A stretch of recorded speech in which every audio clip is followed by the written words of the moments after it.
transformation of axis, max 1B, short answer questions, most repeated questions, and important questions for 2025 public exams.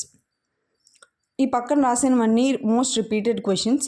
So మీరు చూసుకోండి ఎన్నిసార్లు repeat అయ్యాయో, పక్క దీంట్లో నుంచే రిపీట్ అవుతాయి. ఒకవేళ ఈ క్వశ్చన్స్ రాకమని ఈ మోడల్స్ అయినా వస్తాయి. సో ఫస్ట్ ఫార్ములాస్ చూసుకోండి, దాంతో సబ్స్టిట్యూషన్ పార్ట్ మెయిన్గా చూసుకోండి. ఒకవేళ మీరు ఈ సమ్స్లో ఏవో చేసినట్టయితే మళ్ళీ ఒకసారి చెయ్యండి, ఎందుకంటే మ్యాథ్స్ 1B అనేది సబ్స్టిట్యూషన్ చేసేటప్పుడు చాలా ఇబ్బంది పడతారు, అక్కడే పోతాయి మార్క్స్. సో పక్కన ఫార్ములాస్ రాసుకోండి, అండ్ ఎగ్జామ్లో రాసేటప్పుడు కూడా పక్కన ఫార్ములాస్ రాసి నీట్గా రిప్రజెంట్ చేయండి.